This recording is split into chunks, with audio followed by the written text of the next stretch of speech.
小乔啊，这天底下哪个男人不会犯错？小薇都有了雨辰的孩子了，你看你这个当老婆的也得大度点儿。姐姐，我已经怀孕了，孩子需要爸爸。结婚3年，我与江雨辰就异地3年。江雨辰被派去总部的第1年，每晚视频到深夜。老公，都到凌晨了，我困了，我们明天再打吧。好啊，老婆爱你，么么哒。第2年变成每周1次。老婆，今天就不打视频了，我累了。第3年改成了微信聊天，直到今天，她说婆婆让我回老家，说是有事商量。江雨辰，原来你说的有事商量，就是让你妈告诉我你出轨了，还有了个私生子的事实。本来想等孩子再大点再说，可小薇这儿又怀了，肚子藏不住了，总不能让孩子生下来没名分吧？不用说了，我会跟江雨辰离婚。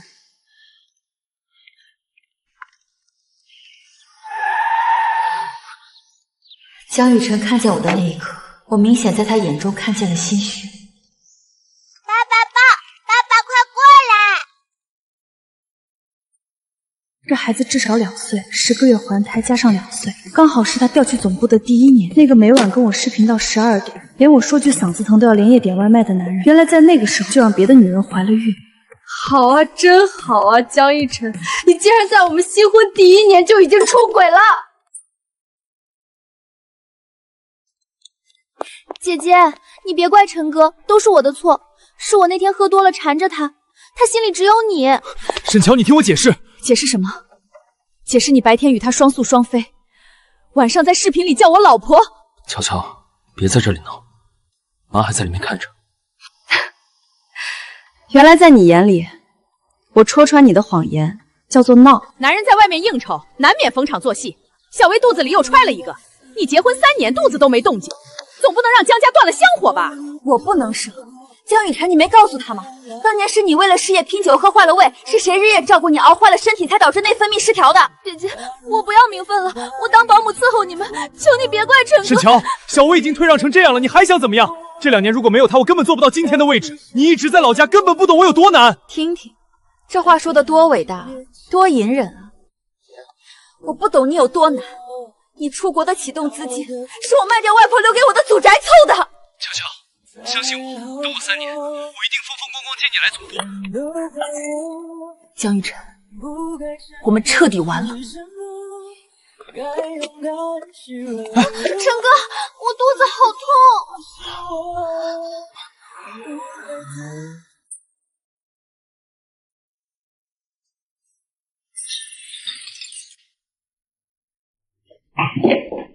这里曾是我和江雨辰的婚房，曾经这里每一处温馨的痕迹，现在都像是在扇我的耳光。乔乔，你别冲动。我承认是我做错了事，但我从来没想过要跟你离婚。放开！我不放！那个孩子真的是个意外。那天总部的庆功宴我喝断片了，等我醒过来的时候，事情已经发生了。后来小薇怀孕，医生说她体质特殊，打胎会有生命危险。我能怎么办？我总不能眼睁睁看着她去死吧？第一个是意外，第2个也是意外。江雨辰，你怎么不说是我逼你出轨的？沈乔，你非要说话这么难听吗？我的妻子只会是你，财产大部分也归你。小薇她什么都不要，她只是想要一个完整的家给孩子，你为什么就不能包容一下？包容？江雨辰，你出轨了，你让我包容你？你把婚姻当什么？把我当什么？那你要我怎么做？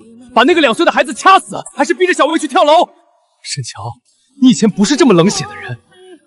冷血？原来在他心里，不肯接下情人和私生子的我成了冷血。我的心在这一刻彻底凉透。姐姐，陈哥为了安抚你连夜飞回去了，我一个人在医院保胎，真的很害怕。但我不怪你，只要你们好好的。哎呀，不小心发错了，姐姐，没看到。这就是你说的财产大部分都归我。乔乔，你听我解释，这是妈逼着我签的，说是给孩子的保障。明天上午9点，婚姻登记处见。你不来，我就起诉离婚，顺便把这份协议发到你们公司内网。陈哥，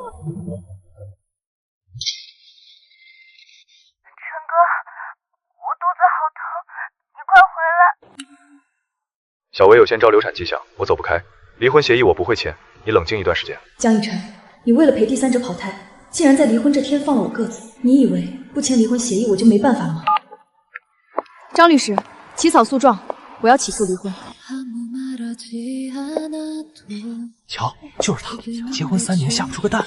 听说江总外面连2胎都有了，他还死皮赖脸占着正宫位，真不要脸。我要是他，早就拿钱走人了。获得本年度最佳设计奖的是夏薇。这个奖我要感谢江总的指导，没有他就没有我的今天。这个项目我熬了3个通宵，每一个线条都是我画出来的。夏薇连 CAD 都不会，这个奖本应该是我的。另外宣布一件事，设计师沈乔因身体原因无限期停职，分公司总监一职暂由夏薇代理。江逸晨，你既然用这种方式逼我低头，你以为你剥夺我的心血，架空我的事业，给我当众难堪，我就会落荒而逃了吗？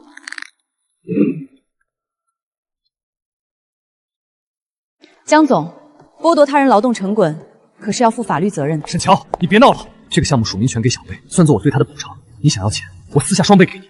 拿我的心血去补偿你的第三者，江逸晨，你真是让我开了眼界。姐，你别怪陈哥，我只是想要个证明自己的机会，奖金我1分不要，全都给你。夏小姐真大度，不像某些人，不下蛋还嚣张。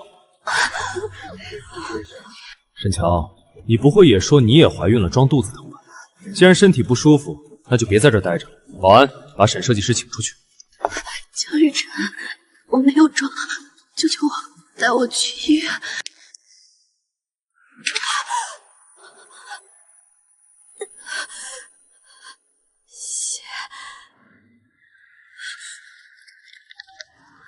医生，救命！我在盛德酒店，救我！沈乔，你怀孕8周了，自己不知道吗？什么？我怀孕了？那个我盼了3年，吃了无数苦药，扎了无数针都没盼来的孩子，竟然在这个最不堪的时刻悄悄降临了。情况很不好，宫外孕破裂大出血，必须立刻手术。家属呢？让家属签字。沈乔，你又想干什么？江逸晨，我在市医院，医生说我怀孕了，宫外孕大出血，你来一趟好不好？我好怕。这一刻，我放下了所有骄傲，在生死关头向我名义上的丈夫求救。陈哥，浩宇突然发高烧抽搐了，你快来看看啊！沈乔，你为了骗我过去，连怀孕这种谎都撒得出来。就算你真的怀孕了，一个连成型都没成型的胚胎，能比得上一条活生生的人命吗？我没有撒谎，我要进手术室。够了，沈乔，收起你那些卑劣的手段，别让我彻底看不起你。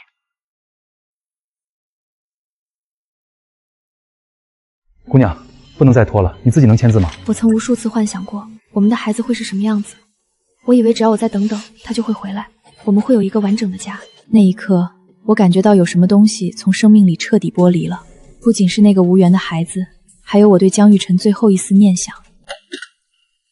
我已经向法院提起离婚诉讼，就算你不签字，只要我们因感情不和分居，法院也会判决离婚。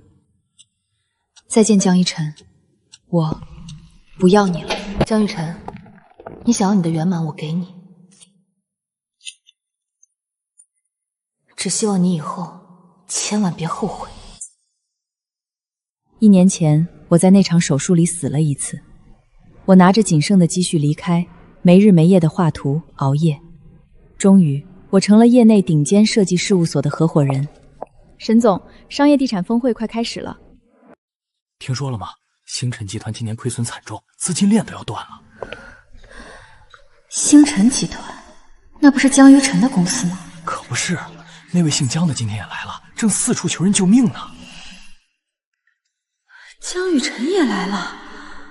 张总，您再看一眼，我们星辰的新项目真的有潜力。哎呀，沈总，沈总，您可算来了，大家都等着听您的发言呢。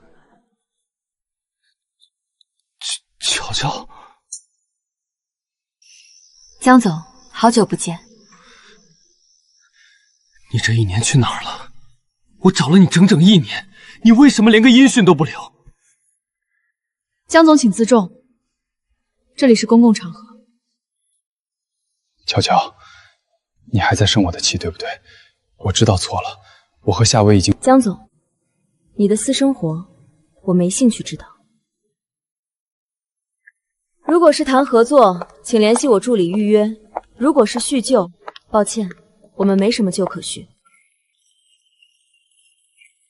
我能感觉到江雨晨一直在看着我，但我连一个余光都没有分给他。乔乔，求你给我5分钟，就5分钟。你还要讲什么？我把夏薇赶出去了。这1年我才知道他到底是什么样的人。他转移公司资产，安插亲信，甚至虐待浩宇。我妈因为他苛待孩子，气得中风偏瘫，现在还躺在医院。乔乔，我遭报应了。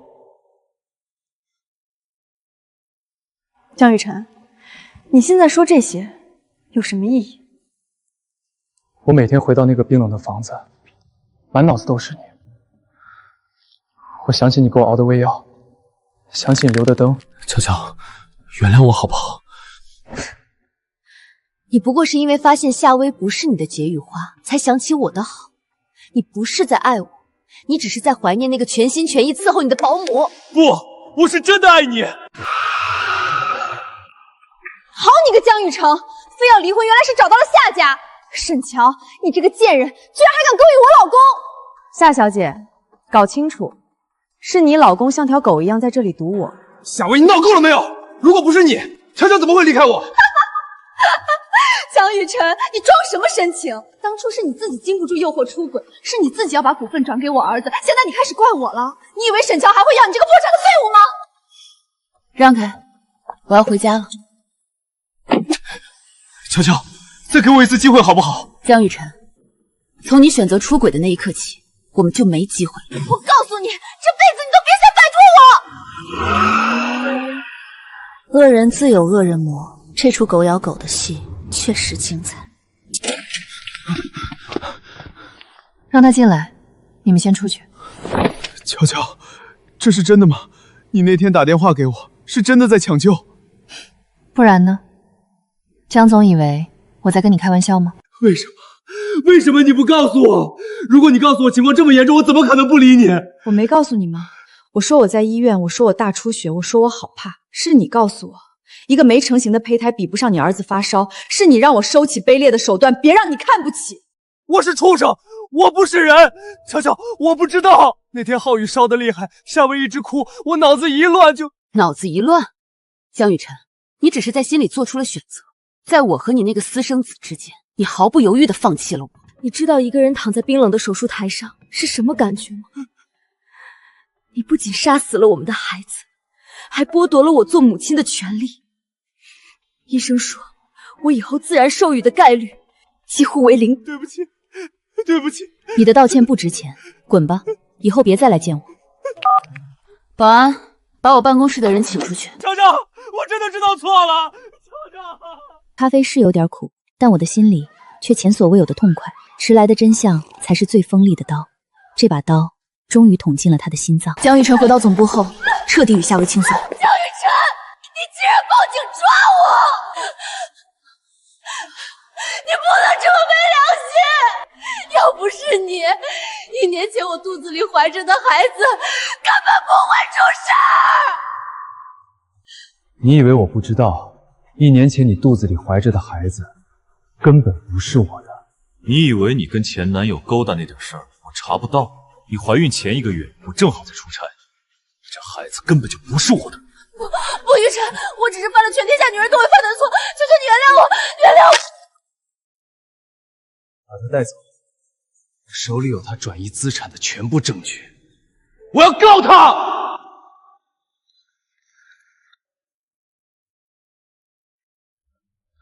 江总，您让我查的3年前和夏薇的那个晚上，我已经调查清楚了。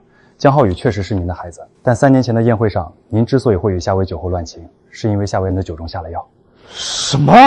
这里是查到的宴会监控视频。骗子，全是骗子！原来3年前，夏薇就买通服务员下药，所谓的酒后乱性，竟然是他的精心算计。浩宇的存在是他算计来的。我为了一个算计我的毒妇，为了一个带着目的出生的私生子，失去了他，真是蠢的可以啊！悄悄，悄悄，我修好了，我花了很多钱找最好的师傅，里面的声音还在。悄悄，等我3年，我一定风风光光接你来总部。悄悄，我永远爱你。悄悄，你听，我当初是真的想给你一个家的，我没想过会变成这样。江玉晨，你知道这支笔现在像什么吗？像你这个人一样，碎成了渣渣，就算强行拼凑起来，也只是一件发臭的垃圾。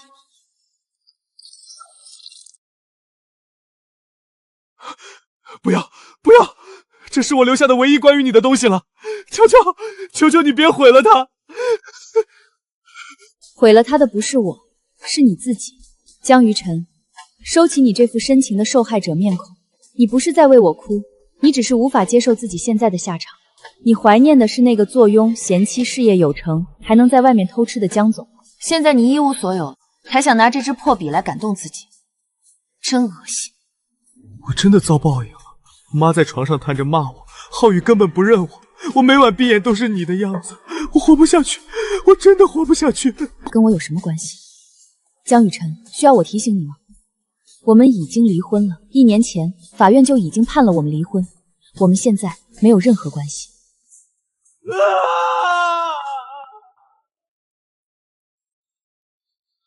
沈总，您看这则社会新闻，这不是江总吗？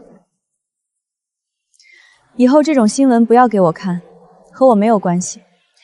对不起，沈总，是我多嘴了。江玉晨不会跳的，他那种自私到骨子里的人，最爱的是他自己。这出戏不过是想骗我最后去见他一面，以此博取同情。江先生，不要冲动，想想你的家人。别过来！沈乔呢？叫他来见我。乔乔，我就在桥上，风很大，水很冷，督察在劝我，可我只想听你说一句话。这几年，哪怕是1秒钟，你有没有想过回头看看我？只要你说有，我立刻下来，下半辈子给你做牛做马。如果你不回，我就把命还给我们的孩子。到了这种时候，还在利用死去的孩子对我进行道德绑架。江雨晨，你真让我恶心。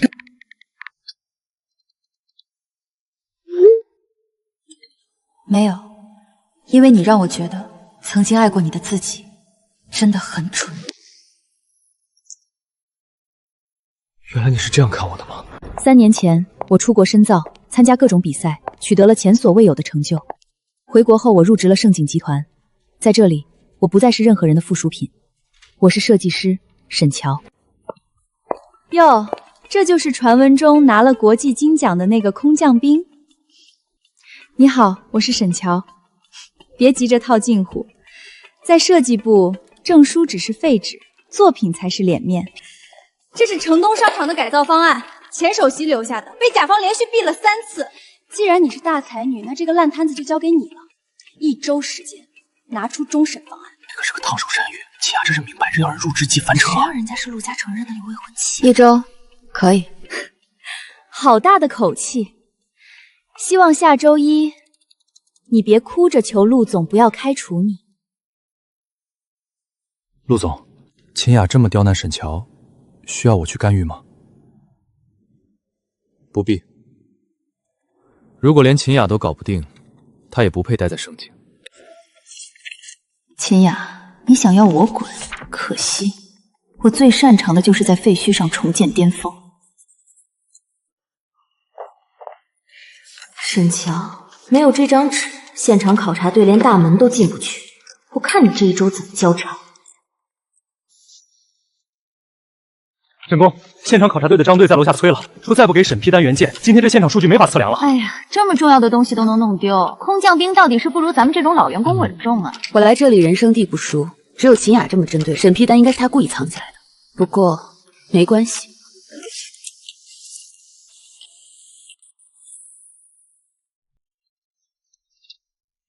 审批单呢？原本的那份审批单在部门内部丢失了，这是我根据现场勘测手绘的备份方案。包含所有核心数据，只要您在这上面签字，现场考察队可以凭此先行入场。沈乔，记住，在盛景，我只认结果，不认资历。结果我会给你。陆总说沈工的手绘方案比原来的更精细，当场就给签了。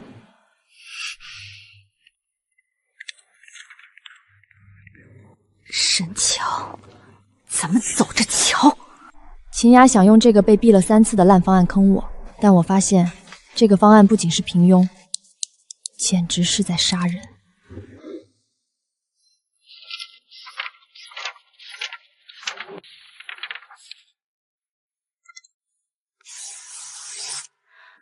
最窄处只有2.2米，国家标准是3米，这不仅是方案不通过的问题，这是消防红线，一旦发生火灾，这里就是踏死人的修罗场。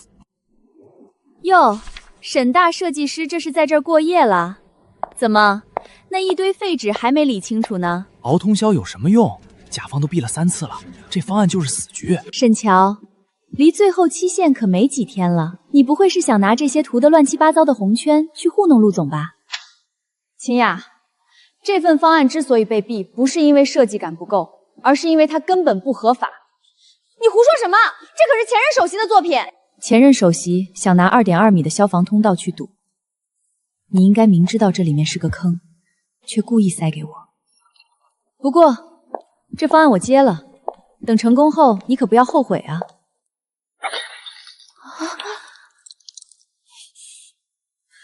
沈乔，你生气什么？刘总，这个方案确实被毙了3次，我们也尽力了。这不，公司特意安排了刚回国的金奖大设计师沈工来接手。可惜啊，某些人可能还没适应国内的节奏，3天时间，怕是连图纸都没看全。盛景如果没诚意解决安全隐患，这合同签了也是白签。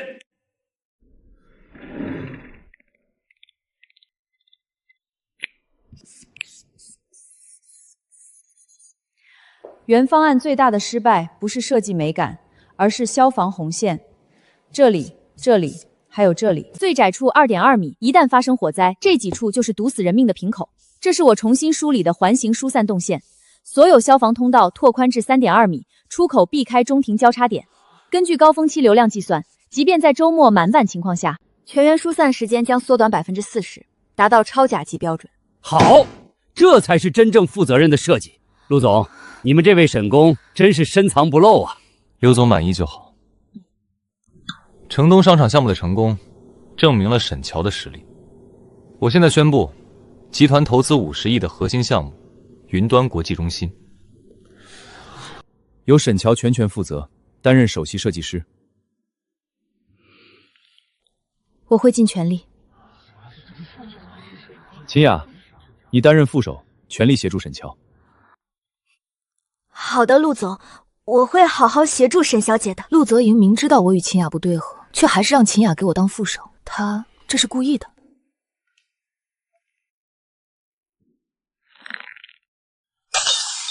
沈乔，你凭什么当上首席？凭什么负责50个亿的项目？我不服，我不服！帮我查一下沈乔，去查她的过去，尤其是感情经历和家庭背景，越详细越好。沈乔，只要抓到你的把柄，我要你从盛景爬着出去。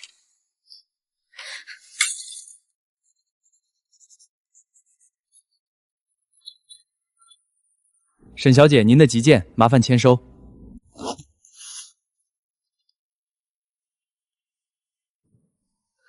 那是外婆留给我的老房子，也是3年前我为了给江雨晨筹措创业资金，卖掉抵押给债主的地方。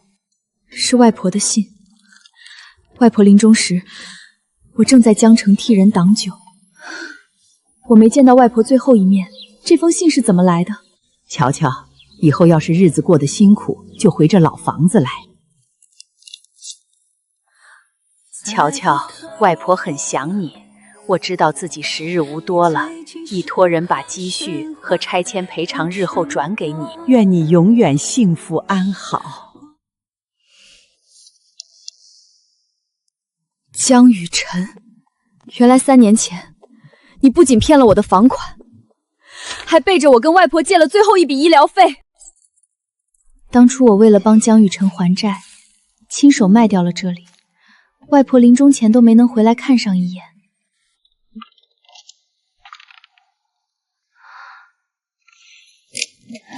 这是外婆的。1974年，山里的雨季要来了，那间破旧的小学教室又在漏雨，我得赶在夏天前把新校舍的图纸画出来。我最大的遗愿是让山里的孩子能有一间安全明亮的教室。我终于知道为什么外婆当初要让我坚持去学建筑设计，为什么外婆在病床上也总是盯着远方的群山。原来我的专业承载的是外婆未尽的理想。江雨晨骗走了你的钱，毁了你的希望。外婆，这次我不会再退缩了。陆总，你怎么找到这儿来的？云端项目的地基勘测数据有几处对不上，打你电话没接。陈森说你请假回老家了。对，我来我外婆家找点东西。陆总，要进去看看吗？这些都是你外婆画的？她是当年的知青。这种梁柱结构和采光处理，领先了当时的设计理念至少30年。她把建筑的实用性和这里的乡土气息结合得几乎完美。你外婆是个天才。可惜，这里马上要拆迁了。你想保住这房子？这里是他最后的心血，我不能让它变成一堆废墟。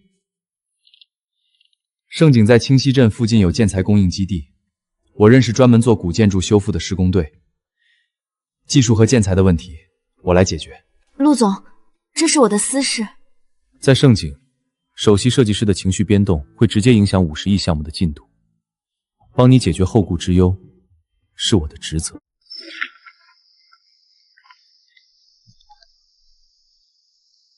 联系清溪镇拆迁办，我要买下槐树里14号所有的开发权。他竟然为了我买下了周边所有的开发权。沈小姐，这可是咱们镇上最高的补偿标准了，1000万拆迁款，外加回迁后的临江大平城优先选房权。是啊，沈小姐，这穷乡僻壤的老房子修修补补也是废墟，拿了钱去大城市享福多好。这份协议我不签。1000万啊！沈小姐，你是不是嫌少？我不拿这1000万，我决定放弃所有拆迁补偿。我要保留这栋房子的主体结构，把它改造成乡村振兴设计中心。这里将作为公益工作制，免费为山里的学校、民宿和文化礼堂提供专业的设计服务。这是外婆的遗愿，也是我作为建筑师的底线。你这是异想天开！这房子的修缮费、维护费没钱，你拿什么干？他有钱，50万启动资金已经转入你的个人账户，不够，随时问我要。陆总，之前这不是施舍，是盛景对乡村振兴项目的首笔赞助。这栋房子的开发权我会亲自跟你们县里谈。现在，请你们离开。陆总，我放弃1000万，选择留下一座老宅，真的没问题吗？1000万能买到房子，但买不到这世上唯一的理想。沈乔，你比我想象中更有趣。地基出现了严重的不均匀沉降，半边房子都在往下陷，这墙随时可能塌。不能拆，陈队长，这是老房子的根，必须保住。保不住，强行施工，万一出人命谁负责？听我的，推倒重建最省事儿。我有办法，给我1晚上的时间。东南角沉降了15厘米，受力结构已经失衡了。如果不加固地基，整个木骨架都会扭曲坍塌。常规的灌浆没用，土质太松。用毛嘎静压桩加固？对，在室内压桩，把褐再传导到深层的岩石层，再配合原有的木骨架进行结构复位。我看着身边的陆泽言，他那双习惯了签署100亿合同的手，此时正满是灰尘的帮我扶着图纸。沈乔，你要保住的不仅是这栋房子，还是外婆留给你的魂。谢谢。今晚把施工流程定死，明天一早我要看到压插机进场。沈工陆总，这方案绝了，保命又保险。毛感压桩的受力点必须精准，哪怕差1厘米，外婆的老房子都会在施工中4分5裂。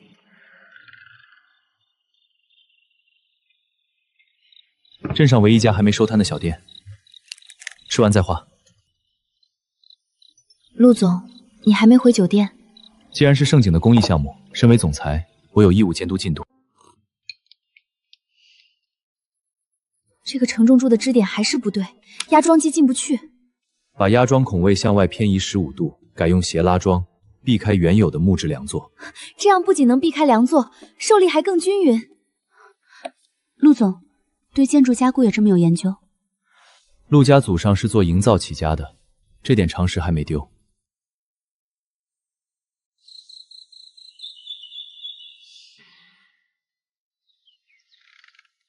画完了。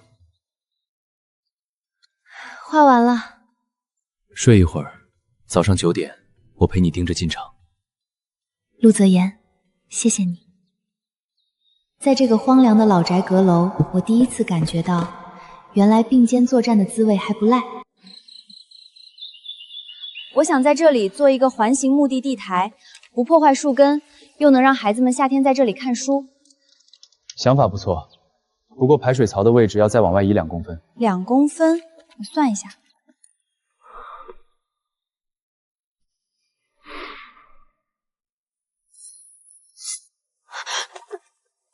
陆总，别动，还有一点。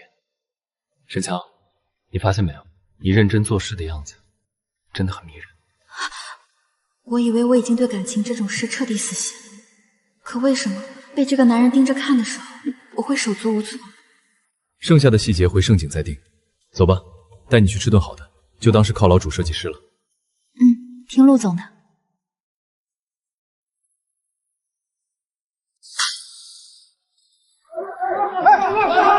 停工！都给我停下！沈家这丫头心黑的，要拆掉外婆的老房子，盖大别墅赚钱。老乡，你们误会了，我们这是加固。少废话！谁不知道沈乔在大城市发了财，现在回来占咱们镇上的地，这是坏了祖宗规矩。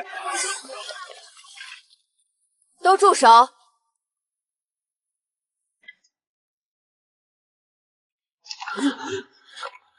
这是外婆留下的乡村学校手稿，她这辈子的愿望就是让山里的孩子有明亮的教室。我不盖别墅，也不卖房，这里以后是乡村振兴设计中心，专门为村里免费提供设计。这是当年沈老师画的粮仓图。对，不仅是这栋老房子，我还承诺村里那个漏雨的文化礼堂，我沈乔会负责免费重新设计改造。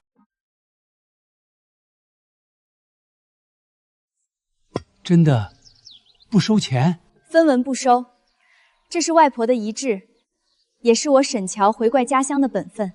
盛景集团已经全额赞助了这个公益项目，沈乔不仅不赚钱，还在自掏腰包。哎呀，咱们这是老糊涂了，差点毁了沈老师的一片心。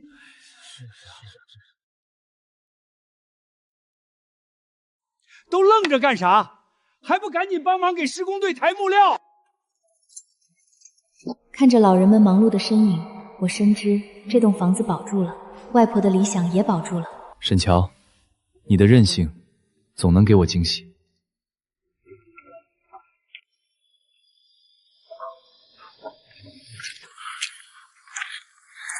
那个谁，江玉晨，动作快点，别挡着老板的道。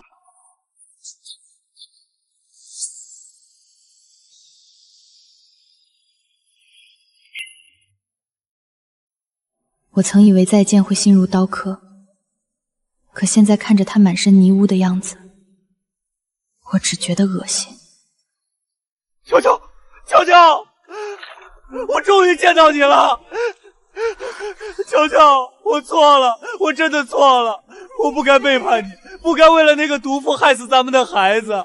求求你，看在咱们5年的情分上，我们重新开始好不好？哪怕让我给你当牛做马都行。这不是江家那个没良心的儿子吗？当初发达了，在外面搞破鞋，现在遭报应了。看这惨样，还有脸回来求复合？这位先生，你妨碍到我们施工了，请你离开。乔乔，你以前最心软了，你救救我！我妈瘫了，我欠了一屁股债，我真的活不下去了。江玉晨，我说过，我们没有任何关系，再见就是陌路人。这里的环境太乱了，把不相干的人清走。走走走，别在这丢人现眼，耽误了盛景的项目，你赔得起吗？没事吧？没事，我现在只想保住我外婆的宅子。走吧，我们回老宅。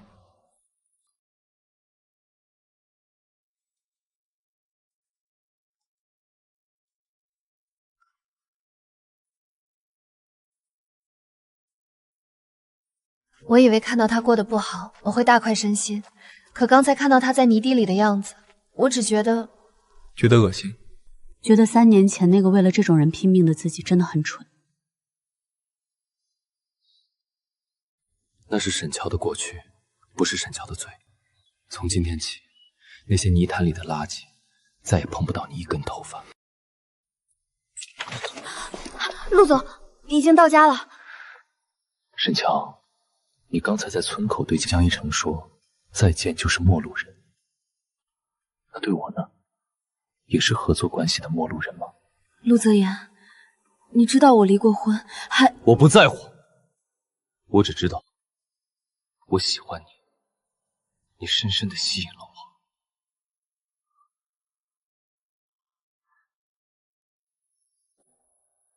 沈乔，你能和我在一起吗？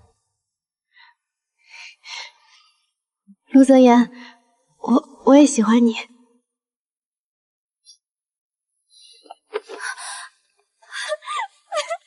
我下来！不放，这辈子都不放了。减刑2年是给你重新做人的机会，出去后别再进来了。重新做人，我的人生早就毁了。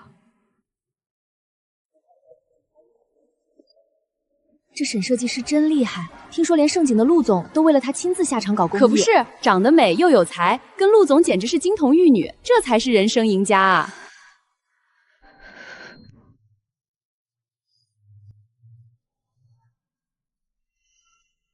首席设计师沈乔，沈乔，凭什么？要不是我减刑提前出狱了，我还不知道你背着我过得这么风光。我的人生被你毁了，我的孩子，我的钱，全都没了。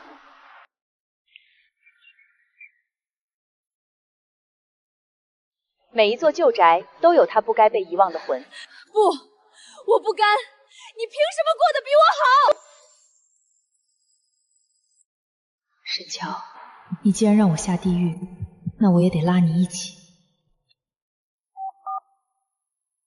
江于晨，我出狱了。夏薇，你居然还有脸过来！江一晨，你看看你现在的鬼样子，你在这里喝得烂醉，沈乔却在盛景拿大奖，你甘心吗？别给我提那个狠心的女人，她根本不给我活路。你以为当初沈乔是真的爱你？当年他口口声声说是在抢救，其实呢，他是为了彻底甩掉你，连见都不想见你，直接背着你把孩子打掉了。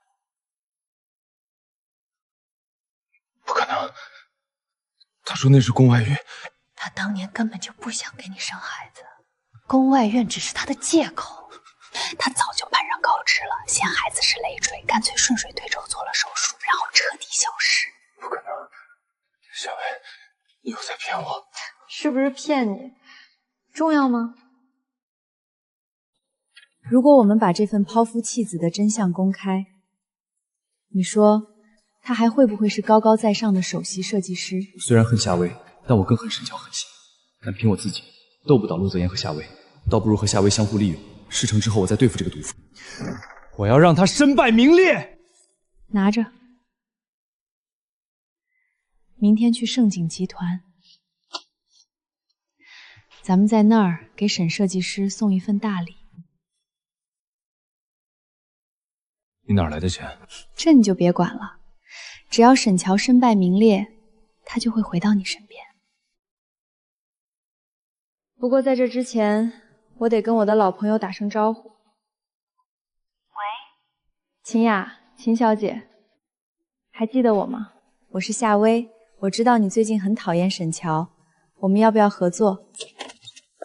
江总，夏小姐，你们找我做什么？秦总监，听闻你在盛景被沈乔压得抬不起头，连50亿的项目都只能当个副手，你甘心？那是我的事，轮不到你们来操心。如果我有办法让沈乔这辈子都翻不了身呢？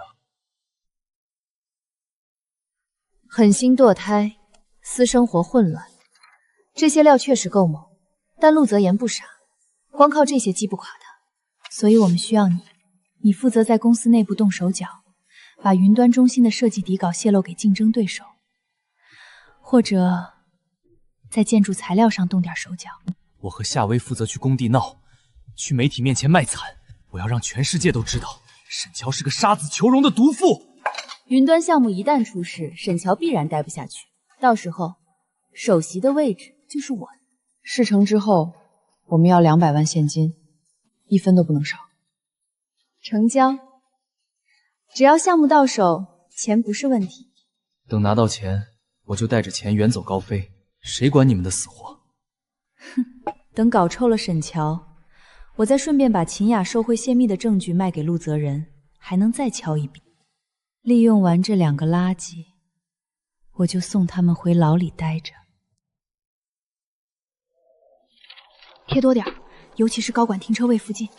我要让所有人一上班就看到这女人的真面目。沈乔，这只是开胃菜。天哪，看不出来啊！沈宫平时看着那么清高，原来私底下这么乱。你看这上面写的，连那个国际大奖都是花钱买的，亏我还把他当偶像。大家都散了，别看了。虽然这上面证据确凿，但在公司查清楚之前，大家还是给沈宫留点面子。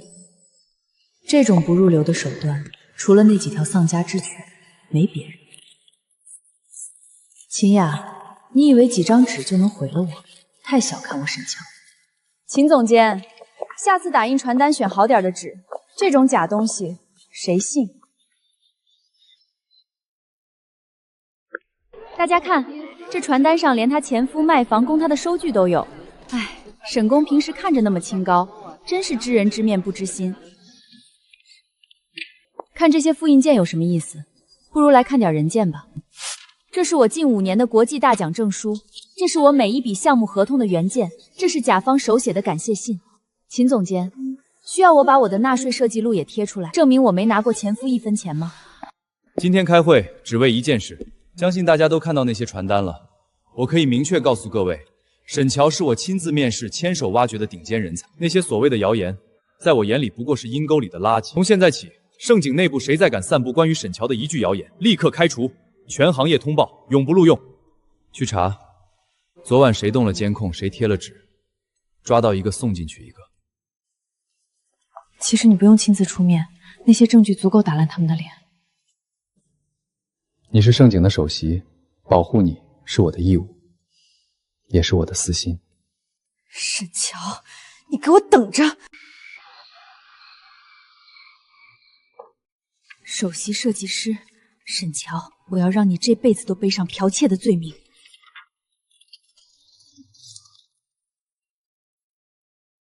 搞定了，这是国外一家倒闭的事务所公章，日期我改到了沈乔方案出笼的1个月前。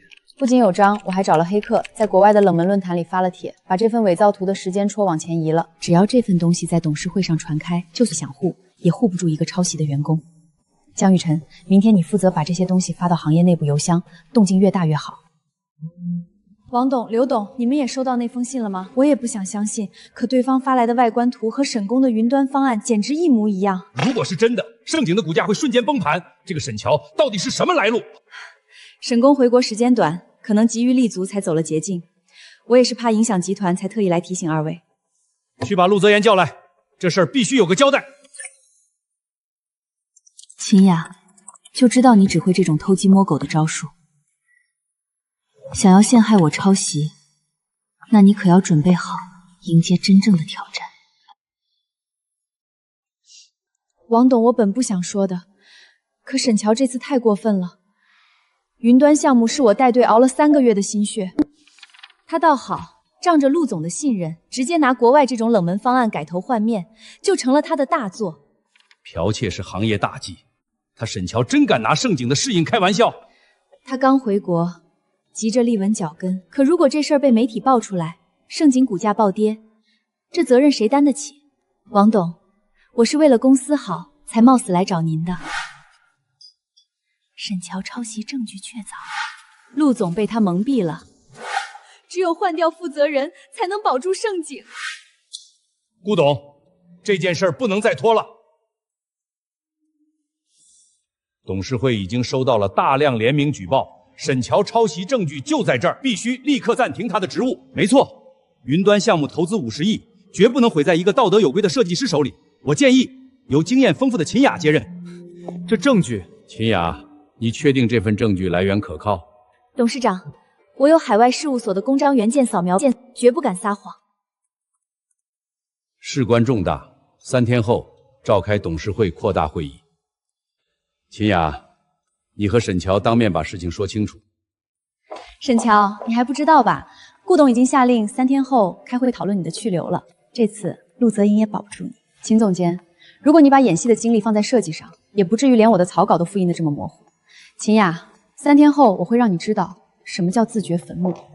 今天召开扩大会议，是为了核实云端国际中心设计方案的原创性问题。秦总监，既然你手里有证据，就拿出来吧。董事长，各位董事，我实名举告沈乔剽窃。沈乔所谓的云端中心方案，完全抄袭了这家国外已经倒闭的事务所。3个月前的未公开作品，我手里这份就是他们当年的原始设计稿。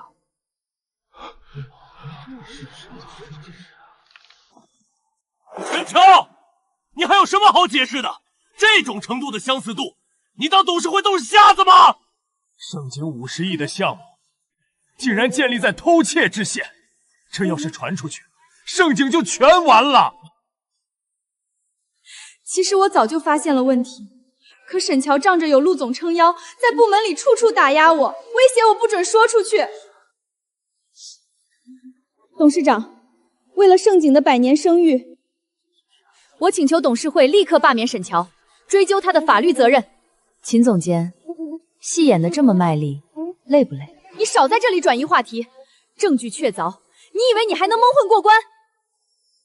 既然你这么喜欢拿证据说事，那我们就看点你没见过的。秦雅，你以为你偷的是我的成稿，殊不知你偷的那份是我故意写错扔在垃圾桶里的废弃草稿。这是伪造的，是你提前批好的假时间线。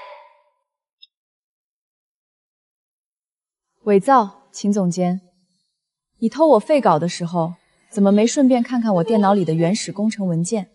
你胡说，这些都是你为了脱罪临时编造的。我不需要辩解。董事长，给我半小时，我现场用设计自证原创性。哼，现场自证？你以为设计方案是信手毒鸦吗？如果我证明不了这套方案是我的原创，我不仅立刻辞职，从此往后，我沈乔永不踏入设计行业。好啊，这可是你自己说的，大家可都听见了。既然沈公立下了这样的军令，各位董事府不妨给他这个机会。毕竟毁掉一个天才容易，但要挽回盛的声誉难。沈乔，你确定这可不是儿戏？我确定。好，半小时。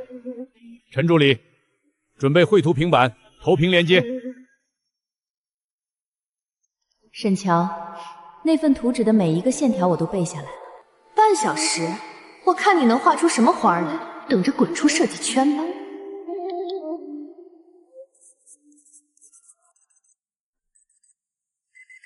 沈宫，时间到了，你那大作画好了吗？可别随便画几根线条就想糊弄董事会。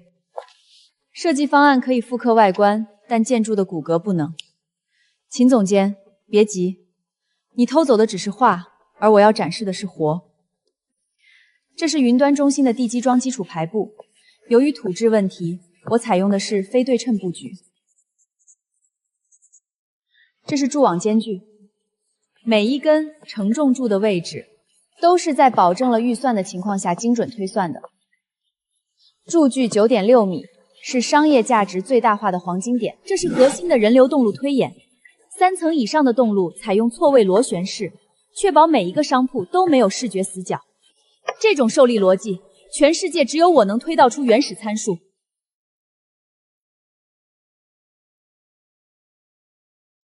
秦总监，你既然说这方案是抄袭的，那你来解释一下，为什么我的参数为什么和国外的那家公司完全不同，甚至我的更完美？那是……你连看都看不懂，也配说我抄袭？好，这才是真正的建筑师。这种功底不是靠复印机能印出来的。沈宫受教了。真相大白了，秦雅，你还有什么话要说吗？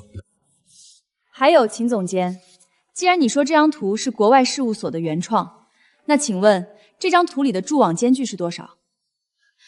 这是外观概念图，间距当然是根据结构灵活调整的，大约是8米。我的最终方案间距是9米，但你手里这张错误的废弃稿间距是8米。在建筑学里，1米的画差意味着什么？你懂吗？差了这1米，整个建筑的承重能力会直接下降20%，商铺的使用面积会缩减15%，最致命的是，整体造价会因为结构冗余增加30%。你偷了我扔在垃圾桶里的废稿，改了个署名就敢说是国外原创，连最基本的商业逻辑和结构安全都不懂。秦总监，这张满是错误的废稿不是我的，你拿着我不要的垃圾当宝贝，还有脸站在这儿指控我抄袭？沈宫画的是活生生的工程逻辑，你拿出来的就是一堆经不起推敲的废纸。秦雅，你身为设计部副总监，竟然伪造证据陷害同事，甚至差点毁了集团50亿的项目，你真是好大的胆子！董事长，我也是被沈乔打压的太狠了，我才打压。沈乔刚才展示的每一个数据都是实打实的本事。秦雅，盛景留不住你这种吃里扒外的人。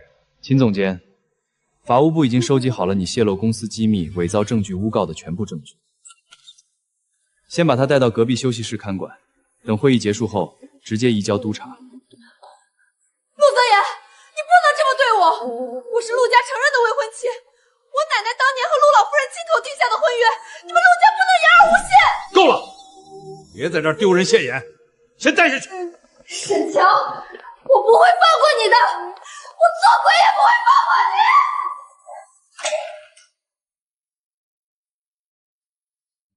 沈大设计师干得漂亮。既然要论证据，那就看看真正的原创过程。秦总监手里那份所谓的原创，不过是我在4月份为了推演商业动路而废弃的草稿。我故意留了几个明显的错误，就是等着有人上钩。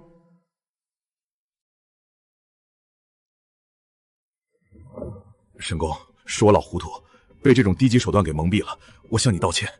不仅是手稿，盛景内部的系统立项记录也不会说谎。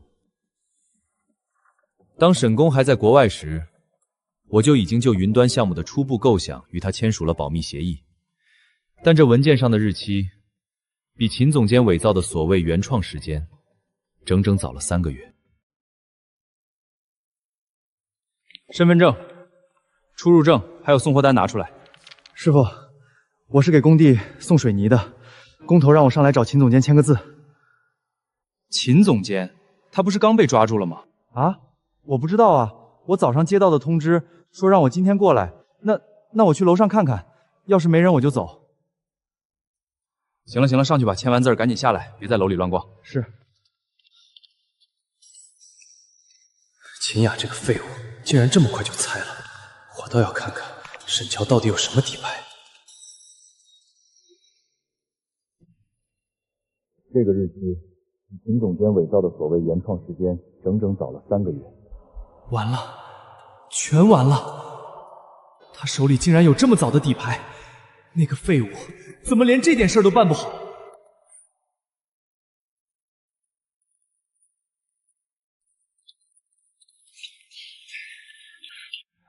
沈公年纪轻轻，不仅专业能力过硬，心思还这么缜密，真是难得。沈乔，这次的事儿是集团委屈你了，云端项目继续由你全权负责，集团会给你最大的支持。陆总，不好了，秦雅跑了，他从消防通道跑了。废物，怎么看的人？他趁我们不注意偷跑的，还抢了保洁阿姨的衣服。地下车库的监控显示，秦雅开走了一辆员工停在 B 区的电动车，往秦家老宅方向去了。督察已经立案，正在全城搜捕。这个秦雅真是胆大包天，竟然还敢破窗逃跑。不用追了，乔乔，他不会跑远的。秦家是盛景的创始股东之一，秦老夫人手里还握着3%的集团股份，他现在肯定是回家搬救兵去了。云端项目下周就要进行最终消防验收，这是他唯一能翻盘的机会。他一定会借着秦家的势力回来，给我致命一击。我们将计就计，故意放出消息，说我因为秦雅的事心力交瘁，项目管理出现了漏洞，我要让他把所有的底牌都亮出来，然后一次性连根拔起。好，都听你的，我会让安保部门配合你，布下天罗地网。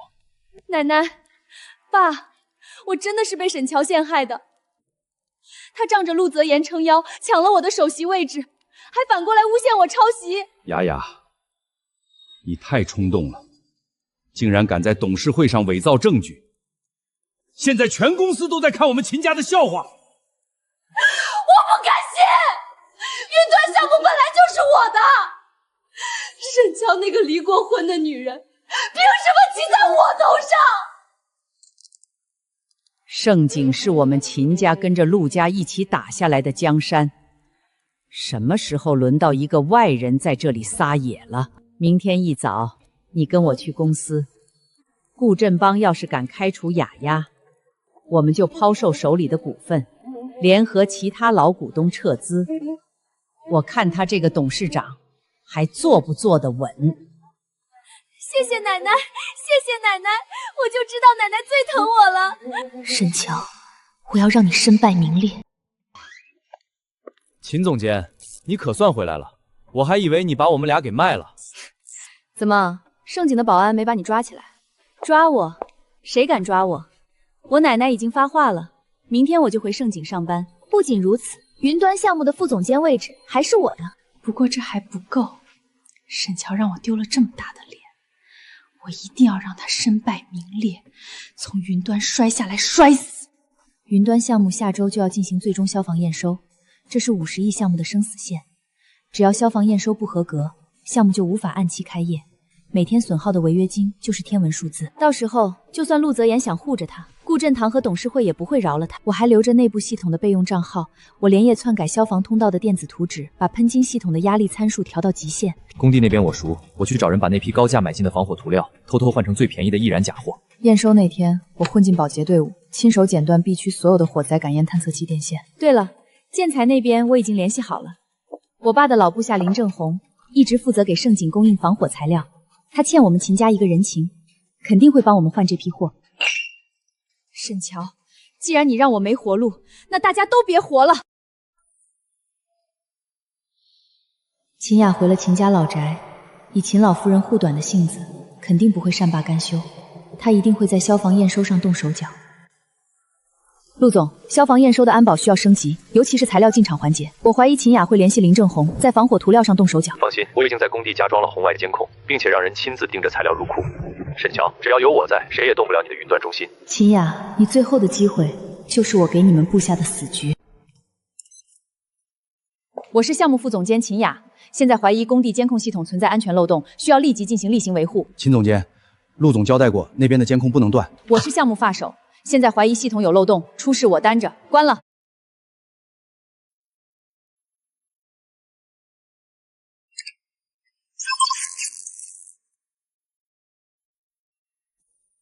沈乔，没有了录像，谁知道这假货是谁送进来的？塞死这些管子，我看你明天拿什么出水！秦雅动了手脚，对安保那边说是例行维护。秦雅这是在给我清场，好让那2个垃圾进来撒野。要现在带人去抓现行。现在去抓，顶多是擅闯工地，伤不到秦雅的根基。既然他想玩大的，我就等他把戏台搭好。通知陈建军，今晚安排人在暗处盯着，不要打草惊蛇。只要他们不破坏主体结构，就先不要出面，留好视频证据。监控没拍到，没证据指认他们。秦雅以为毁了监控就是死无对证，他忘了，只要是他们做过的事，泥沙的成分、涂料的批次、图纸的涂改痕迹，全都是铁证。明天验收失败，才是这场博弈的开始。烟感报警器全部失灵 ，B 区、C 区无任何反馈信号。怎么会这样？沈工不是说亲自核对过3遍吗？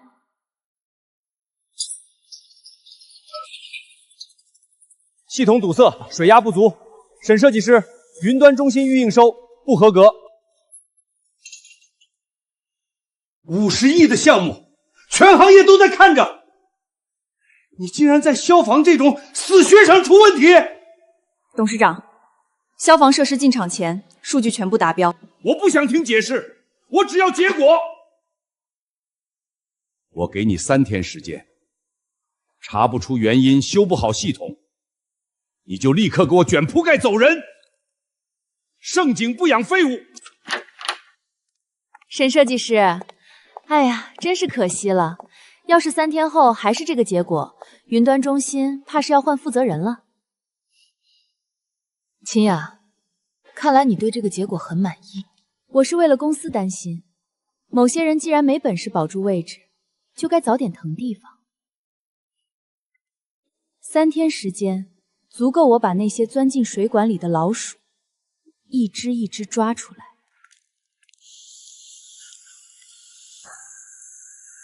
顾董的话别往心里去。我没事。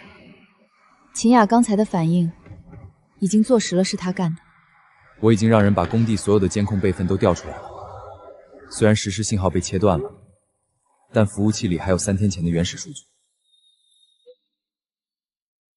走，去监控室，我们一起查。顾董刚才的话说得很重，你还要按原计划进行吗？3天时间，不是他给我的期限，是我给秦雅、江玉晨他们留的最后蹦跶的时间。我要让他们在3天后的正式验收会上，当着所有董事和媒体的面，亲口承认这泥沙是谁灌的，图纸是谁改的。好，那我就陪你好好收拾这个残局。秦雅在那段时间精准切断了监控，他们以为没了录像我就抓不到人，所以你连夜来查这个。监控会撒谎，但材料批次不会。入户的是顶级料，现在桶里装的全是廉价的易燃货。这批货的供应商是林正红，他是秦父一手提拔起来的，跟了秦家10几年。看来秦雅为了害你，连秦家的老关系都动用了。沈工，陆总，这材料是按规矩入库的，怎么会？陈队长，材料入库到送检中间隔了6小时，这期间谁接触过仓库钥匙？是保安队老王，可他说是接到了设计部秦总监的指令，配合临时抽检。秦雅果然留了后手，他不仅要毁项目，还要让我背上采购劣质建材的罪名。陈队长，从现在起封锁工地，仓库里的所有劣质料1桶都不准动，那是证据。除了你，任何人禁止进出。对外宣称沈设计师因为验收失败，正在配合调查。我们要给那几个人制造一个沈乔已经走投无路的假象。是，我亲自带人守着。我已经让人去查林正红的银行流水了，只要他和江玉琛有转账记录，就能坐实他们的罪名。林正红这个人胆子小又惜命，只要我们稍微施压，他肯定会反水，指证秦雅。秦雅以为断了监控就能抹掉一切，但她忘了，只要是人走过的地方，就一定会留下痕迹。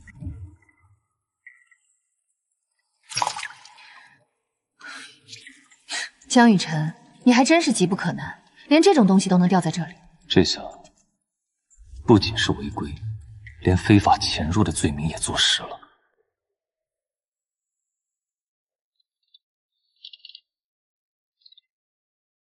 光有出入证还不够，必须证明秦雅在内部配合。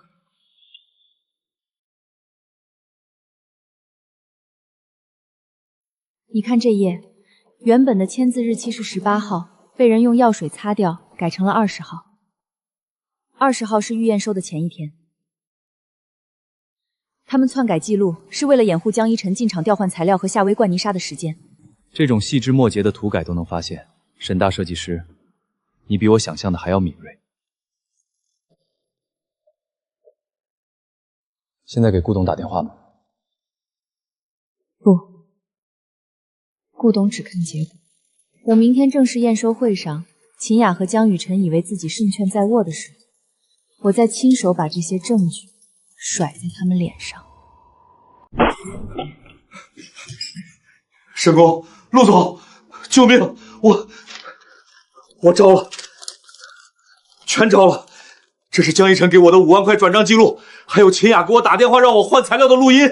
林总，下午验收失败的时候你可不是这么说的，怎么现在突然良心发现了？是因为我刚才让人查封了你所有的仓库，并且通知了税务部门查你的账吧？陆总，我错了。秦雅拿我女儿的工作威胁我，说我要是不帮她，就让我女儿在整个行业都混不下去。我也是被逼的呀。50亿的项目啊，我就算有10条命也不够赔的。我上有老下有小，我不想坐牢啊。5万块钱加一句威胁，就想买我的命，你这买卖做得挺值啊。沈公，只要您放我一马，明天的会上我当众指认秦雅。我这还有夏薇找我买泥沙的收据。明天董事会，你如实把一切说出来，算是立功。该承担的责任跑不掉，但量刑上我会让法务部替你说明情况。谢谢沈公，谢谢陆总，我一定实话实说，我一定配合到底。江玉晨和夏薇这对亡命鸳鸯还真是绝配，一个调包，一个赌馆，三线并行。秦雅改图纸，江一晨换材料，夏薇毁系统，他们这是想让你死无葬身之地。可惜啊，他们送来的不是我的断头台，而是他们自己的送葬曲。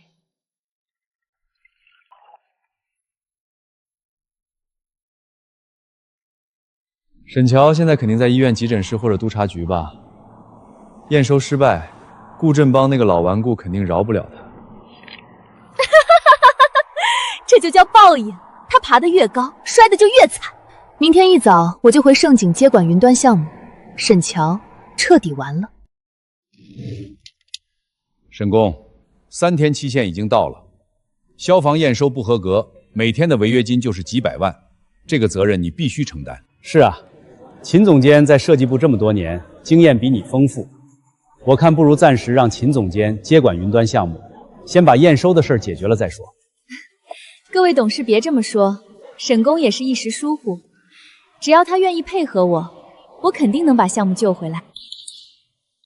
沈乔，你还有什么话要说？我当然有话要说。秦总监这么急着抢我的位置，是怕我把你做的那些脏事全都抖出来吧？沈乔，你别血口喷人，我看你是输不起，想倒打一耙。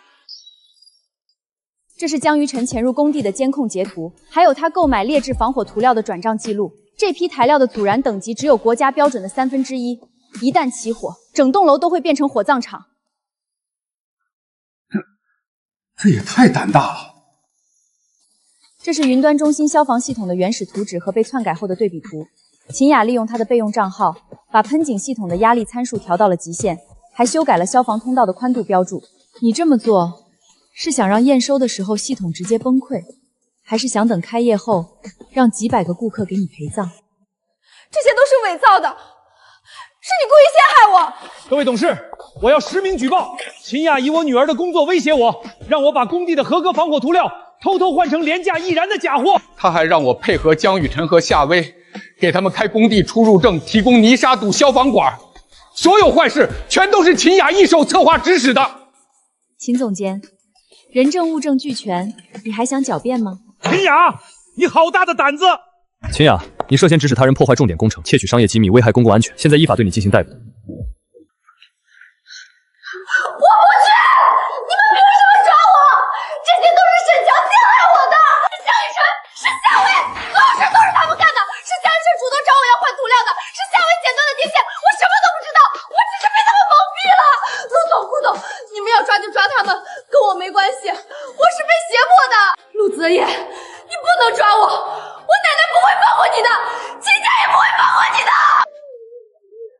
这个贱人竟然想让我们两个背黑锅！早知道他靠不住，趁现在没人注意，我们赶紧跑！秦雅，你这个贱人，老子做鬼也不会放过你！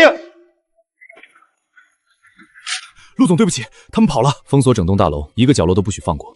立刻通知全城督察，封锁所有高速路口、车站和机场，同时通知工地那边加强戒备，防止他们狗急跳墙。掘地3尺也要把这2个人给我抓回来！是，我这就去办。够了！丢人现眼的东西！秦雅，从现在起，你被盛景集团正式开除，全行业通报，永久封杀。法务部会追究你所有的刑事责任。我不服，董事长，是沈强逼我的。如果没有他，首席的位置明明是我的，是你毁了我，沈强，你不得好死！剩下的事交给保镖陈森清场。住手！谁敢动我女儿？陆泽言，我们家雅雅可是你的未婚妻啊！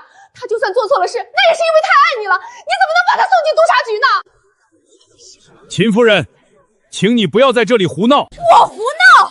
你们盛景欺负我们秦家没人是吧？我告诉你们，今天谁敢带走雅雅，我就死在这儿！陆总、顾董，秦老夫人和陆老夫人到了。吵什么吵？成何体统？妈，您可来了！他们要把雅雅送进监狱啊！您快救救她！泽言，雅雅是我看着长大的，就算犯了错，也不至于要坐牢吧？看在我们两家几十年的交情上，这次就饶了她吧。奶奶，您怎么亲自来了？我再不来，有些人就要骑到我们陆家头上了。陆老夫人，你这话是什么意思？什么意思？秦雅勾结外人，破坏盛景50亿的项目，差点酿成大祸。按照法律，判他10年都不为过。我没让你们秦家赔偿盛景的损失，已经是仁至义尽了。雅雅只是一时糊涂。再说了，当年要不是我们秦家出钱出力，盛景能有今天吗？当年的情分，我们陆家早就还了。这些年，你们秦家从盛景捞了多少好处，你心里清楚。从今天起，陆家与秦家那点所谓的交情彻底断绝。那个口头婚约纯属子虚乌有。我们陆家娶媳妇儿，先看人品，再看家世。像秦雅那种心术不正的人，我们陆家看不上。泽言，以后这种不清不楚的人，不要再让他影响到公司，更不要委屈了身边真正优秀的人。孙儿明白，绝对不会有第2次。还愣着干什么？把人带走！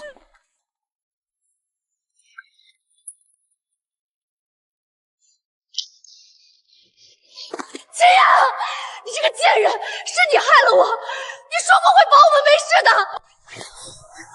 我害了你，要不是你们2个废物连这点小事都办不好，我怎么会落到今天这个地步？废物！你说事成之后给我们200万，结果呢？自己躲在后面享福，出事了第一个把我们推出去顶罪。我就不该信你！我在监狱里蹲了2年，好不容易出来，又被你拉下水。秦雅，我做鬼也不会放过你！闭嘴！你们2个穷鬼，要不是我给你们机会，你们现在还在捡垃圾。现在输了就怪我，你们也配！够了，丢不丢人？奶奶，救我！我不想坐牢，你这样的孙女，秦家的脸都被你丢尽了。我们走。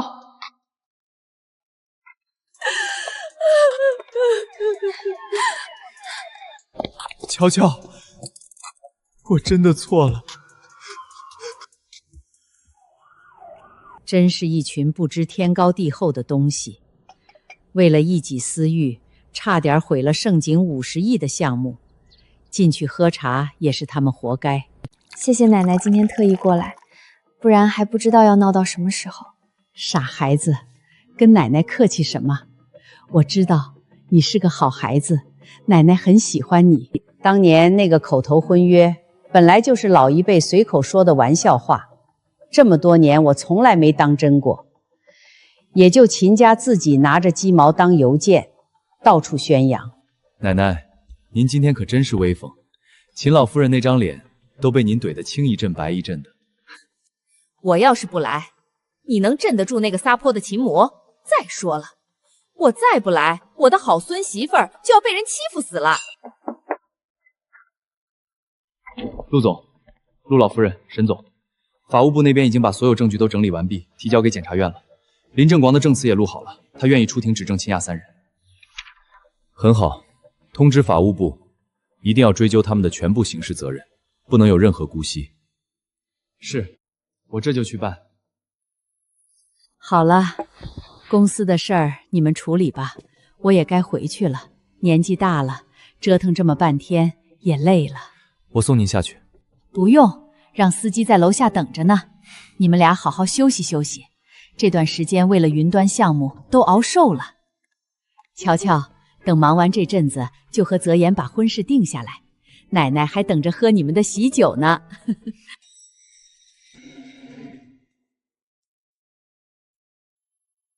在想什么？没什么，就是觉得好像一场噩梦终于醒了。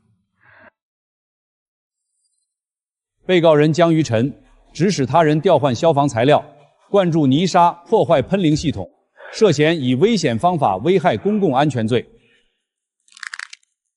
数罪并罚，判处被告人江居晨有期徒刑10年，并处罚金100万。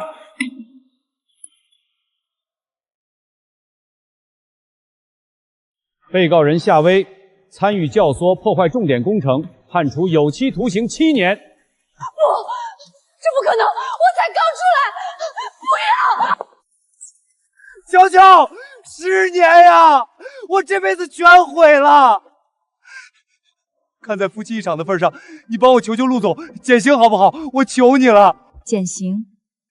江玉晨，你还记得当初躺在手术台上的我吗？当时有谁在乎过我？我真为我曾经爱过你这件事感到后悔。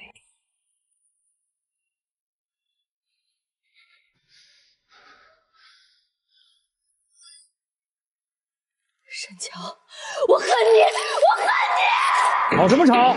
再吵加刑3个月。10年够吗？不够。但看着他从云端跌进阴沟里慢慢腐烂，比杀了他更让我痛快。陆泽言，谢谢你，拯救了过去的我。沈总，加盘吧。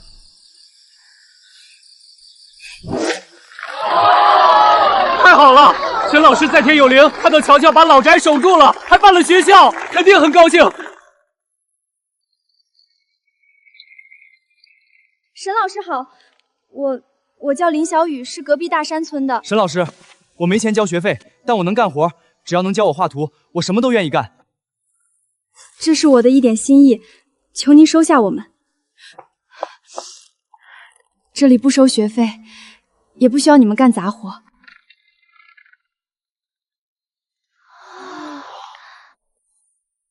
我外婆当年的愿望是让山里的孩子有明亮的教室。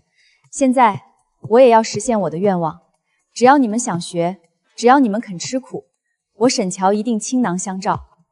我要让你们亲手画出自己家乡的未来。谢谢沈老师。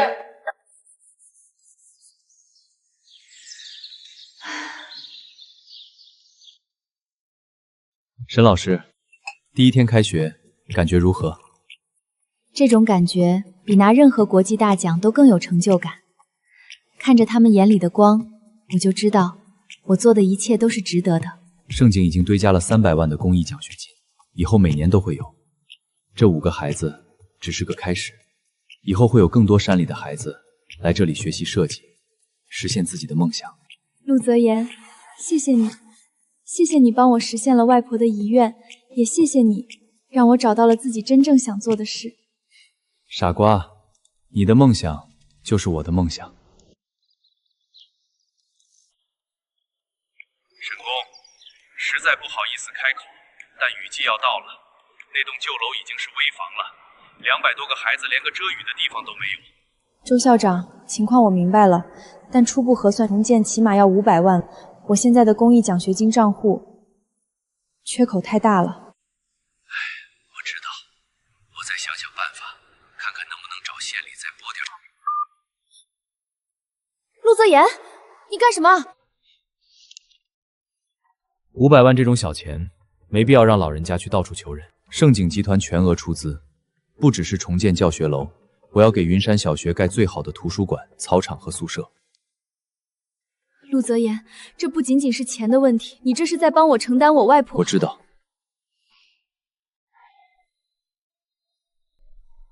明天是你生日，沈乔，这是我送你的生日礼物。我忙得自己都忘了，可这个礼物太贵重了，陆泽言，你不需要为了我做到这一步。贵重吗？对我来说，能帮你完成外婆的遗愿，能看到你不再因为资金缺口而皱眉，这才是最开心的事。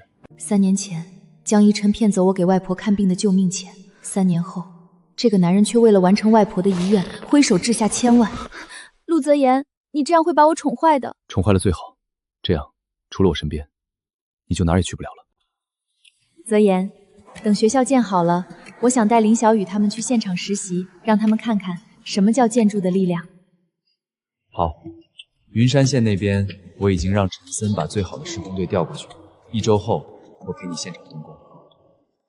走吧，天快黑了，明天是你生日，我已经让人把老宅收拾好，我们回去住。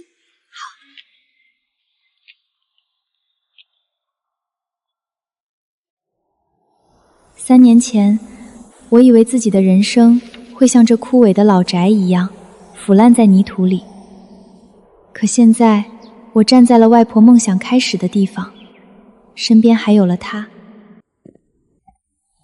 陆总，希望小学的工程图刚发到你邮箱，你就追过来了。工作狂也得陪我过生日吧？今天不谈公事，只谈我们。这是我临摹了外婆日记里那张老槐树的手绘骨，找了最好的工匠，花了3个月的时间定制的，全世界仅此一枚。沈乔，这支笔、这枚戒指、这座老宅，见证了你的过去，见证了你的痛苦与成长。我也想让他们见证你的未来。我想和你一起完成外婆的遗愿，一起看着孩子们长大，一起走完我们的余生。沈乔，你愿意嫁给我，让我合法的宠你一辈子吗？我愿意。陆泽言，快放我下来，孩子们在屋里看着呢。看就看着，我要让所有人知道，我陆泽言此生唯一的归宿找到了。江于晨曾说，我这种离过婚的人再也找不到幸福，但他不知道，只有告别烂的过去，才能迎来最热烈的余生。泽言，我们回家。好，回家。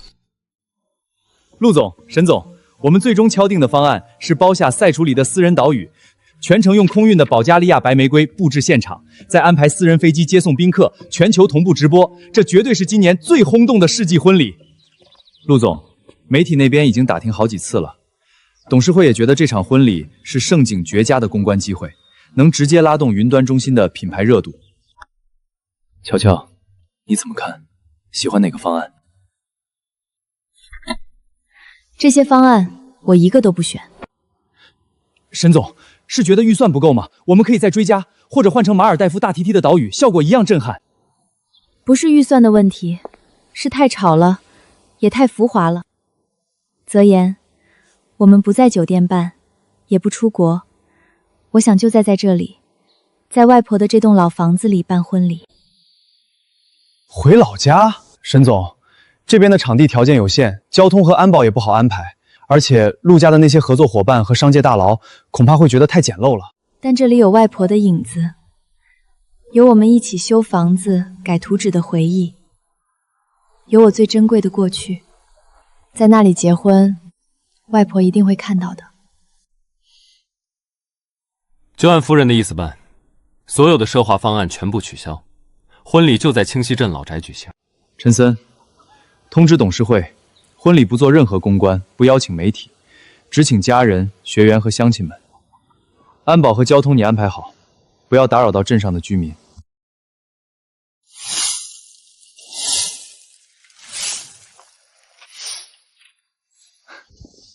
陆太太，真的决定了，在这里办，陆家的那些合作伙伴可能会惊掉下麦吗？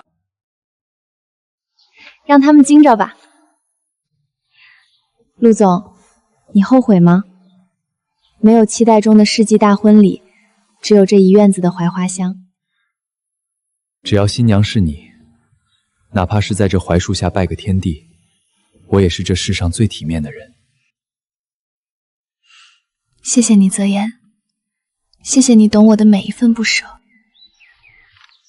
剩下的我来筹备，你只需要负责在那天做一个最漂亮的新娘。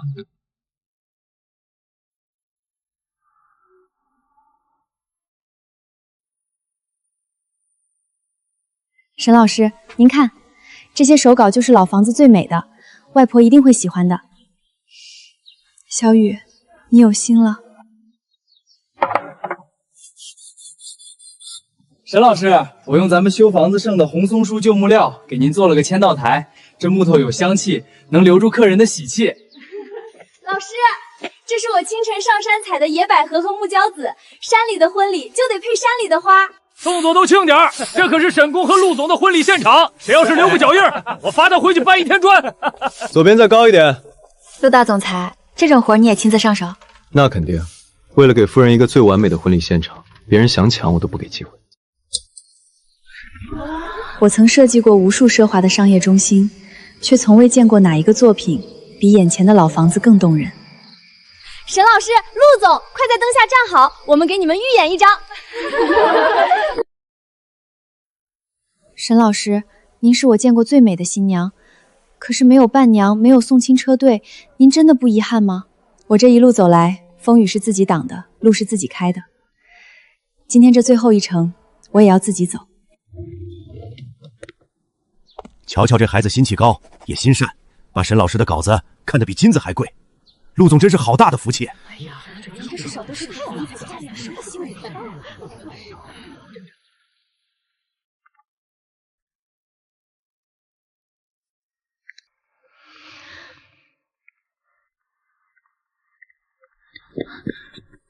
沈乔，这辈子你再也不用一个人走了。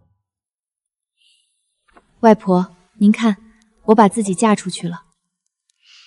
我守住了您的房子，也守住了自己的心。以后，我会带着这些孩子，盖出更多您梦里的教室。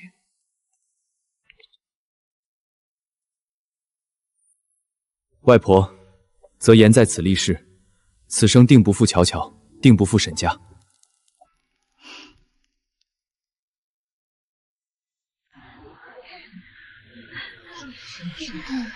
沈乔，在遇到你之前，我的人生只有冰冷的钢筋水泥。以前我觉得建筑只是利益的载体，是权力的堆砌。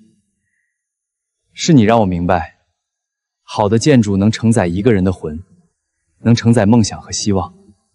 谢谢你出现在我的生命里，让我知道，原来爱一个人的底色是和他患难与共。我曾以为余生只能在废墟里重建，却没想到他直接送了我一座城堡。未来的日子，无论是云端中心的辉煌，还是乡村公益的艰辛，我都会永远站在你身边。只要你需要，回头看，我一定在。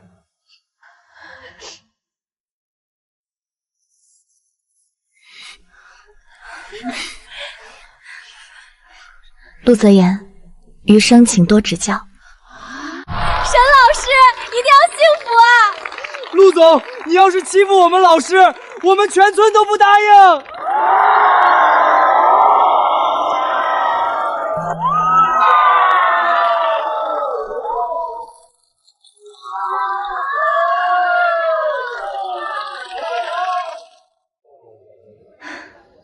江玉晨一定想不到，我最终的归宿还是这里。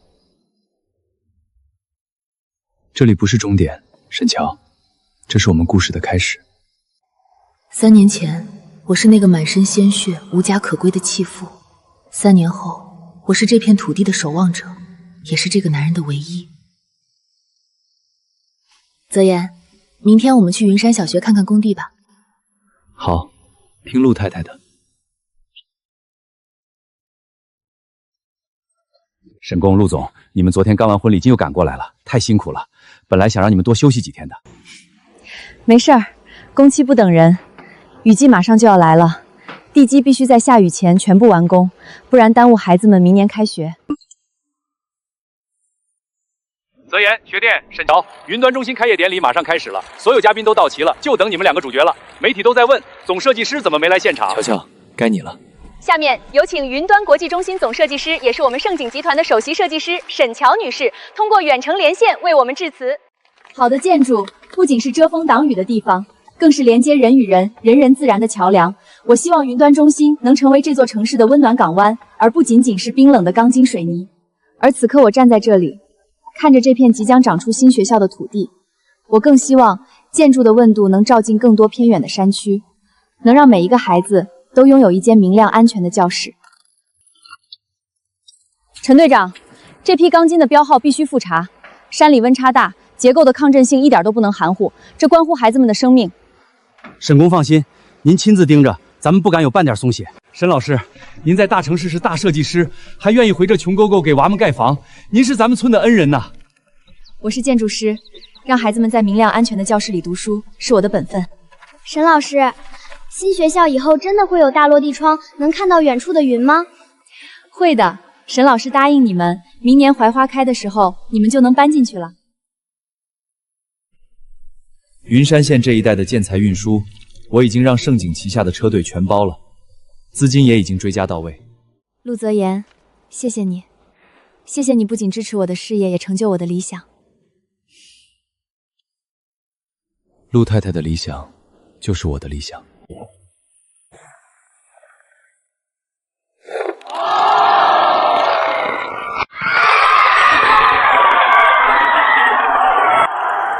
沈公，您救了这山里的200个孩子啊！外婆，您看到了吗？您的梦想，我给您带回来了。瞧瞧，这设计师真漂亮，听说是身家100亿的盛景总裁夫人，这才是真正的仙女啊！那是我的，那是我老婆，沈乔是我的。得了吧，就你也配叫人家老婆？我错了，乔乔，我真的错了。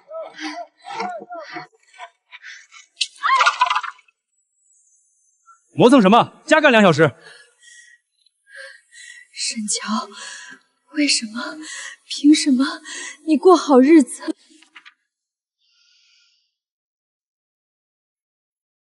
又在想以前的事儿？没什么，就是偶尔会想起当年的事。我以为自己这辈子都不会再有孩子，所以也从不敢奢望。乔乔，过去的苦都过去了，我已经联系了国内最顶尖的医生，明天我带你去做全面检查，我们好好调理身体。泽言，我怕再失望。不管结果如何，我都陪着你。沈女士的身体调理得很好，身体机能完好，只要放松心态，配合调理，完全有自然受孕的可能。真的吗？张医生，麻烦您一定用最好的方案帮她调理。医生，真的吗？保持心情舒畅，按时吃药，我保证你很快会有好消息。3年了，我终于敢直面那段伤痛，也终于敢拥抱新的希望。乔乔，怎怎么样？是不是很难受？慢点，别着急。我没事，就是闻到肉味，突然有点恶心。是不是调理的药不舒服？我现在叫家庭医生过来。泽言不用，我好像明白是怎么回事了。医生说，受孕后最早的反应就是怨吐。乔乔，你是说我们有宝宝了？应该是了。当年江西晨弃我于生死不悟，毁掉我的孩子，而泽言把我从深渊拉回，如今又赐我这份最珍贵的礼物。太好了，乔乔，太好了，没有宝宝了。3年前，我在这儿流干了血，失去了那个连成型都没有的孩子。那种深入骨髓的冷，我积了3年。沈总，看这儿，这是宝宝的心跳，非常强壮，发育得很健康。他在动，他在跟你打招呼。乔乔，别怕，这一次有我在。那一刻，我听到了冰雪消融的声音，3年的阴影终于在这一声声海天中彻底散去。陆太太，距离预产期只有1周，盛景的项目暂时还没你重要。陆总，你最近推掉的会议，陈森都已经跟我告过一箩窝状了。盛景离了谁都能赚，但我老婆离了我不行。